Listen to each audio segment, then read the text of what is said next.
हे ईश्वर, हमें आत्मशांति दो उन चीजों को स्वीकार करने की जिन्हें हम बदल नहीं सकते, हिम्मत दो उन चीजों को बदलने की जिन्हें हम बदल सकते हैं, और इन दोनों में भेद जानने की सद्बुद्धि दो। तेरी इच्छा चले प्रभु, हमारी नहीं। सिर्फ आज के दिन मार्च 27, अपनी खूबियों को देखना।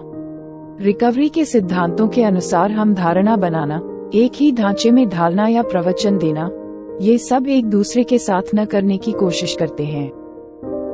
बेसिक टेक्स्ट पृष्ठ 11।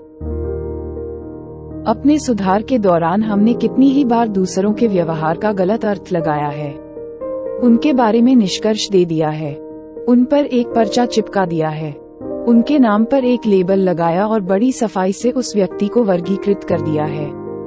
शायद वे अपने से बड़ी किसी उच्च शक्ति के बारे में कुछ अलग किस्म की राय कायम कर चुके थे, जो हमारी राय से भिन्न है। इसीलिए हम इस नतीजे पर जा पहुँचे कि उनके विश्वास गैर आध्यात्मिक हैं।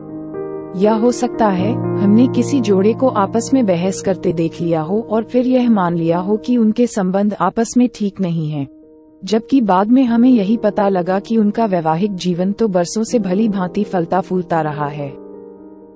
इस तरह से अपने साथियों के बारे में बिना सोचे समझे राय कायम करके उन्हें खांचों में फिट कर देना ठीक नहीं है।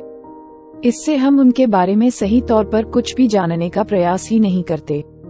हर बार जब हम किसी दूसरे के बर्ताव को लेकर कोई निष्कर्ष निकालते हैं, तो हम सुधार के रास्ते पर उन्हें अपना दोस्त या अपना हमसफर साथी मानने से इनकार कर देते हैं, जिनके बारे में हम निष्कर्ष दे चुके हैं। और अगर उनसे पूछें क्या वे रूढ़िबद्ध किए जाना पसंद करेंगे, तो बदले में वे एकदम से न कहकर हमें झटक देंगे, हमसे दूर चित जाएंगे।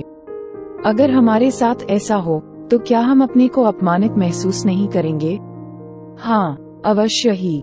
हमारे सबसे अच्छे गुण वे ही होते हैं जिनके बारे में हम चाहते हैं कि दूसरे उन्हें देखें। इसी तरह हमारे सुधरते हुए संगी साथी भी अपने बारे में अच्छी राय देखना ही पसंद करते हैं। हमारा सुधार कार्यक्रम हमसे यह अपेक्षा करता है कि हम जिंदगी के बारे में एक सकारात्मक रूप अपनाएं।